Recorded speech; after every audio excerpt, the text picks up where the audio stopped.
Hi, my name's James. I'm a senior artist on Killzone2. Hi, my name is Eric Boltjes. I'm a senior game designer for Guerrilla Games, specifically for the online, the multiplayer basically. And what you're looking at now is an internal Sony trailer we made back in 2006. This was a very early prototype level, but many of the elements that we created here basically were tests. And what's really interesting about this is that you can already see that the graphical quality and even the gameplay, like the weapons, was quite far ahead, 2 years before we released the game. Yeah.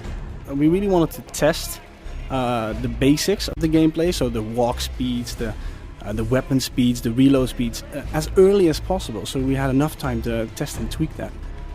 Before we got into the more detailed features like badges and character classes and all that. In the background you see many of the buildings, part of the urban makeup of Helgen. This was all handmade geometry, basically like old school production of games.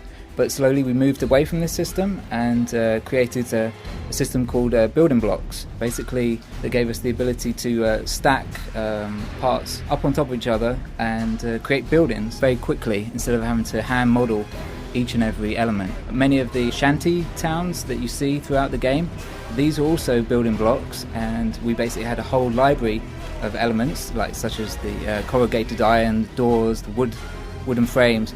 We was able to just pull these in from the library, stack them together in a unique way every time, and meant very fast and efficient level building, unseen before, especially in this where we built everything by hand.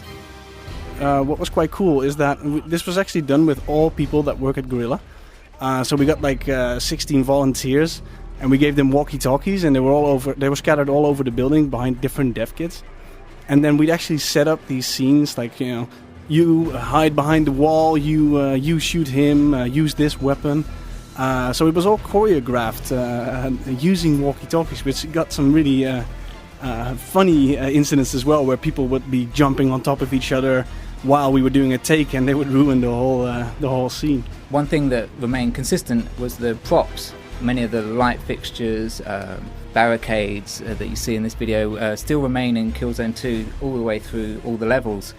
They are just hand modelled just as normal, but with many complex shaders now applied to them. And you'll notice that all the characters you see, especially like on the different factions, they have the same character model. So all the ISA are the same and all the Helghast are the same. And this was because the whole badge system at this point wasn't in the game just yet.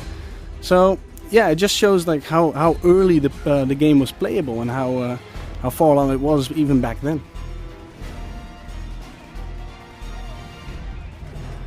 For this next bit, you'll actually see a tank popping up, and unfortunately that didn't make it into multiplayer, but it did make it into single player.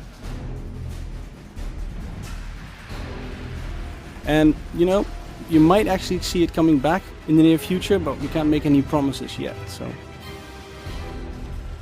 That's it for me, and signing off. Check in again next week for another IGN Developer Diary.